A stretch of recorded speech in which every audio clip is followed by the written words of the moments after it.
क्या आप बहुत जल्दी किसी से इम्प्रेस हो जाते हैं? क्या आप उन लोगों में से हैं जो चीज़ों को उनकी फेस वैल्यू पर जज करते हैं? अगर ऐसा है तो please keep on watching this video. This is actually for you. We are going to talk about FOMO, fear of missing out.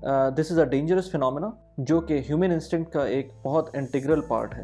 FOMO की टर्म बेसिकली सोशल एंजाइटी के लिए यूज होती है, but here we are going to talk about this in financial context. So let's begin. मेरा नाम मोहम्मद वली खान है और मैं इस यूट्यूब चैनल के ऊपर फाइनेंशियल इंडिपेंडेंस और अवेयरनेस क्रिएट करने के लिए रेगुलर वीडियोस अपलोड कर रहा होता हूं. मेरा focus generally south Asian community है, in particular south Asian experts living in the Gulf. FOMO एक चीज है, fear of missing out, but एक और चीज है रैट रेस. वो भी आपने सुनी होगी. दोनों एक जैसी चीज है, बट फोमो के अंदर बेसिकली आप फियर की वजह से, डर की वजह से एक्ट करते हैं. रैट रेस बेसिकली एक डिफरेंट चीज है. आप एक्ट जरूर करते हैं उसी टर्म्स के अंदर, लेकिन आप एक्ट करते हैं because of your peer pressure. यानी कि रैट रेस के लिए आप ये समझ लें कि जैसे आप किसी ने अच्छी गाड़ी ले ली तो आपने भी अच्छी गाड़ी लेनी है.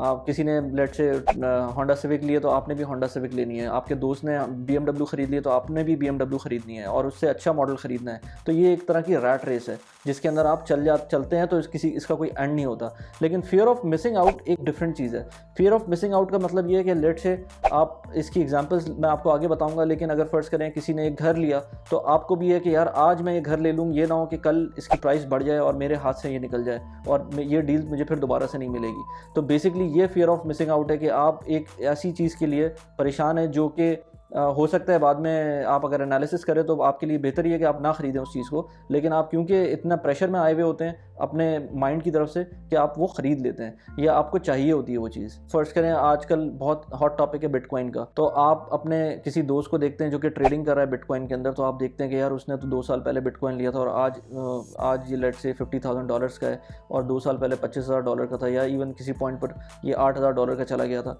तो मुझे उस वक्त ले लेना चाहिए था, फिर मुझे $25,000 भी मैंने मिस कर दिया.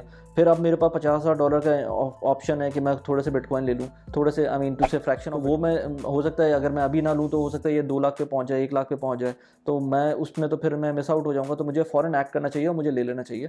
ये होता है फियर ऑफ मिसिंग आउट कि आप परेशान हैं कि आप जो है ना किसी तरह उस लैडर पे चढ़ जाएँ बजाय इसके कि सोचने के कि यार ये मेरे लिए फ़ायदेमंद है भी कि नहीं है. इसी तरह कितनी प्रॉपर्टीज़ की एग्जांपल है कि आप बहरिया टाउन की एग्जांपल ले लें. पाकिस्तान के अंदर तो लोग प्लॉट्स पे प्लॉट्स खरीद रहे होते थे. वो सिर्फ इसलिए खरीद रहे होते थे कहीं कहीं के तो उनके दोस्त खरीद रहे हैं तो वो भी खरीद लें, या उनके फैमिली में कोई खरीद रहा है तो वो भी खरीदने की कोशिश करते थे कि यार ये ना हो कि मैं मिस आउट कर जाऊँ. तो अगेन सबकी सर्कमस्टांसेस डिफरेंट होते हैं. कोई स्टॉक के अंदर डील कर रहा होता है तो बंदा कहता है कि यार मैं कहीं ये ना हो कि मैं मिस कर जाऊँ और ये इतने कम लेवल के ऊपर स्टॉक है, ये बाद में महंगा ना हो जाए, मैं आज खरीद लेता हूँ. मसला ये है कि आप इस तरह कर तो रहें, लेकिन आप ये भी देखें जो सामने वाला कर रहा है वो क्यों कर रहा है. हो सकता है उसके सर्कमस्टांसेस बिल्कुल डिफरेंट हो सकता है उसने लॉन्ग टर्म होराइजन लिया हो सकता है वो 10 साल तक वो पैसे ब्लॉक करने की पोजीशन में हो जब भी वो चीज़ें इस तरह कर रहे हैं. लेकिन हो सकता है आपके सर्कमस्टांसेस बिल्कुल डिफरेंट हो सकता है आपके पास होल्डिंग कैपेसिटी ना हो और आप इस तरह की चीज़ें आप अगर लेना शुरू कर देंगे तो आपके पास तो पैसे ख़त्म हो जाएंगे और लेट से आपको कभी पैसों की ज़रूरत होगी तो आपको ये चीज़ें बेचना पड़ेंगी, उनका टाइम भी मैच्योर नहीं हो पाएगा और आपको बेचना पड़ जाएंगी. तो इसलिए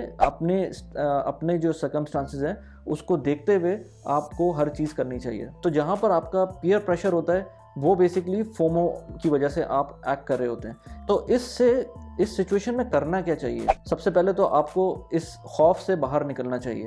अगर किसी के पास कोई चीज़ है तो ये उसकी किस्मत है या उसके अपने सर्कमस्टांसेस है कि ये उसके पास मिल गई है या उसने ख़रीद ली है आज. हो सकता है उसने सही डिसीजन लिया, हो सकता है गलत डिसीजन लिया हो. आप अपने हिसाब से सोचें, आप अपने हिसाब से एक्ट करें, क्योंकि हर एक की सिचुएशन डिफरेंट होती है. तो जैसे मैंने कहा था कि आप रैट रेस में भी ना इन्वॉल्व हो और ना आप फियर ऑफ मिसिंग आउट के अंदर भी इन्वॉल्व हो, क्योंकि दोनों चीज़ें बहुत ही टॉक्सिक हैं. और अगर आप किसी चीज़ की वजह से रैट रेस में शामिल हुए हैं, किसी वजह से लेट से अच्छी गाड़ी के लिए, अच्छे से अच्छे घर के लिए, अच्छी जगह रहने के लिए या ब्रांडेड चीज़ें ख़रीदने के लिए, तो उस रैट रेस में आप बिल्कुल भी ना पड़ें. इसी तरह आप किसी भी तरह से फियर ऑफ मिसिंग आउट के अंदर भी अपने आप को ना जाने दें, क्योंकि वो भी एक टॉक्सिक चीज़ है.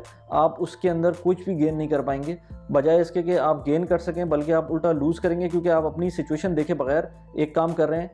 Let's say financially talking about, आपको फर्स्ट करें आप घर लेने की सकत नहीं है या आपके अंदर घर लेने की सकत है तो आपके अंदर इतनी पावर नहीं है कि आप बहुत महंगा घर ले सकें. लेकिन क्योंकि आप ये सोच रहे हैं कि घर अभी नहीं लूँगा तो पता चला 10 महीने बाद या 12 महीने बाद जब मेरे पास पैसे होंगे उस टाइम पे महंगा हो जाए. तो भाई अगर आपके हिसाब से ये बात आपको समझ में आती है कि वो मार्केट ऊपर जा रही है आपको ले लेना चाहिए, फिर ठीक है। लेकिन आप सिर्फ इस वजह से कि आप दूसरों को देख रहे हैं और आप सोच रहे हैं कि यार मैं कहीं मिस ना कर जाऊं इस लैडर पे चढ़ने के लिए, इस प्रॉपर्टी लैडर पे चढ़ने के लिए, तो सिर्फ मैं इसलिए ले रहा हूँ, वो एक गलत चीज़ है। आप अपने डिसीजन अपने सर्कमस्टांसिस की बेसिस पर लें। इसमें बिटकॉइन एक क्लासिक एग्जांपल है, क्योंकि बिटकॉइन के अंदर मैंने खुद देखा है कि मेरे अपने ऑफिस फ्लोर के ऊपर जो है ना, जो लोग बात करें आजकल वो बिटकॉइन की बात कर रहे हैं। आज से 6 महीने पहले भी इसी तरह हो रहा था, 1 साल पहले भी इसी तरह हो रहा था। और वो लोग जो परेशान होते थे सुनकर सिर्फ उनको परेशानी हो जाती थी कि यार ये हो क्या रहा है, वो सिर्फ इसलिए कि बाकी लोग कर रहे हैं वो भी उसमें शामिल हो जाते थे, जस्ट बिकॉज कि उनको डर होता था कि यार ये ना हो कि मैं ये लेवल्स ऊपर चले जाएँ और मैं इसके अंदर लोग मुझे बाद में कहें कि यार तुमने क्या किया, तुम्हें पहले भी बताया था कि जो ना तुम्हें कर लेना चाहिए था। तो भाई आप अपने हिसाब से सोचें। बिटकॉइन जैसी चीज़ जो है वो ठीक है, एक एसेट है, लेकिन आप अपनी होल्डिंग पावर भी देखें। ये ना हो कि बिटकॉइन अपनी वैल्यू को हाफ कर दे और आप जो है ना वहीं पर फंसे रह जाएं और आपने पैसे जो डाले हैं वो आपको फॉरेन यूज़ करने थे वो फंस जाएं, वो आधे हो जाएं basically. So never have the fear of missing out, always keep your homework complete, because आप अगर जब तक अपना होमवर्क नहीं करेंगे, अपनी एनालिसिस नहीं करेंगे, जब तक आप कोई भी डिसीजन ना लें, आप दूसरों को देखकर सिर्फ उनकी सर्कमस्टांसिस की बेसिस के ऊपर अपने ऊपर वो चीज़ कॉपी करने की कोशिश ना करें। अच्छा, एक चीज़ और होती है जो कि बेसिकली इसका उलट होती है। फेयर ऑफ मिसिंग आउट तो एक चीज़ है जिसके अंदर आप जो है ना डर के मारे आप जो है ना जल्दी काम करना चाह रहे हैं। एक चीज़ होती है एनालिसिस पैरालिसिस। बेसिकली उसके अंदर होता यह है कि जो है ना अगर आप कोई चीज़ करना चाहते हैं, वो उसकी एनालिसिस में इतना टाइम लगा देते हैं कि बेसिकली वो पैरालिसिस हो जाता है। यानी कि अगर आप किसी चीज़ को फ़र्ज़ करें आपने किसी स्टॉक्स में इन्वेस्ट करना है, तो आप हर एक से पूछेंगे, हर एक अपने फ्रेंड से पूछेंगे जो इस वक्त काम कर रहा है स्टॉक्स के अंदर, कि वो क्या कर रहा है, किस तरह कर रहा है। ये सारी चीज़ें आप अपने होमवर्क करने की कोशिश करेंगे, लेकिन वो इतना टाइम लगा देंगे कि बेसिकली आप कुछ you are going to be in circles और कोई उसका फ़ायदा नहीं होगा। तो अपनी लाइफ के अंदर एक बैलेंस होना चाहिए ताकि आप हर चीज़ एक प्रॉपर तरीके से कर सकें जिसके अंदर बैलेंस नज़र आए। क्योंकि आपके साथ आपकी अपनी फैमिली का सर्कमस्टांसेस डिफरेंट है, आपके फ्रेंड्स के सर्कमस्टांसेस डिफरेंट है। तो बेसिकली जो भी करें वो कोशिश करें कि उसमें थोड़ा सा सोचें और सोचने के बाद उसकी एनालिसिस के बाद अपना जो भी इम्प्लीमेंटेशन फेज में उसको डालना है वो डाल दें, और उसके बाद keep stick to it. Once आपने डिसीजन ले लिया तो आप उसके ऊपर स्टिक करें और उसके बाद उसको एग्जीक्यूट करें। Thanks for watching the video. अगर वीडियो पसंद आई हो तो लाइक कीजिएगा and subscribe to the channel. Bye bye.